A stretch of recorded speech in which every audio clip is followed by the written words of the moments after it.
সরকার 24 ঘন্টার ভিতর নাইকিয়া হয়ে যাবে। হিমন্ত বিশ্ব হওয়ার ক্ষমতা প্রাপ্ত হওয়ার দায়িত্ব আমি এখানে আপনার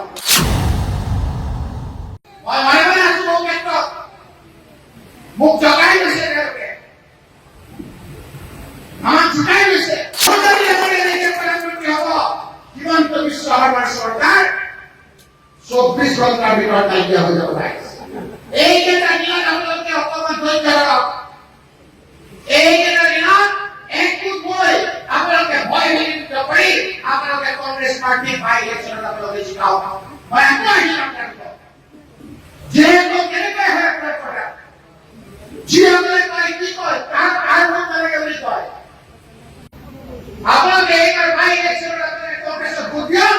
হিমন্ত বিশ্ব হওয়াৰ ক্ষমতা প্ৰাপ্ত হওয়াৰ দায়িত্ব আমি এখানে আপনাৰ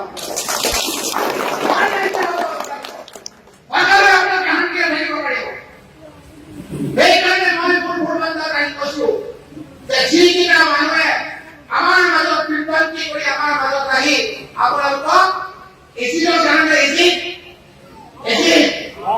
এজিদৰ নিচিনা সোমাই পিছৰ নিচিনা আমাৰ মাজত বিভ্ৰান্তি সৃষ্টি কৰিছে। সেই নিৰ্বাচনত আপোনালোকে চিনি ৰাখক। নিৰ্বাচনত পইচা খৰচ কৰিবলৈ তেওঁলোকে মন্ত্ৰীবিলাকে মুখ্যমন্ত্ৰীয়ে যিবিলাক পইচা দলে সেইবিলাক সোমাই দিলে। এতিয়া আকৌ ৰূপহীন এই যে চুপাৰী কি আছে সেইকেইটা পইচা আমাৰ 40 লাখ টকা দিয়ক বাই চৰকাৰ।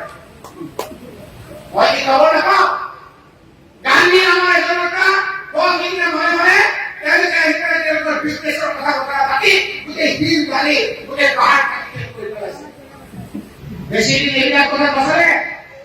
মই মনে মনে আছো বহু ক্ষেত্ৰত মোক জগাই গৈছে তেওঁলোকে আমাক জোকাই গৈছে। গতিকে মই এতিয়া আপোনালোকৰ ওচৰত আহিছো মোৰ এই ভুল বন্ধা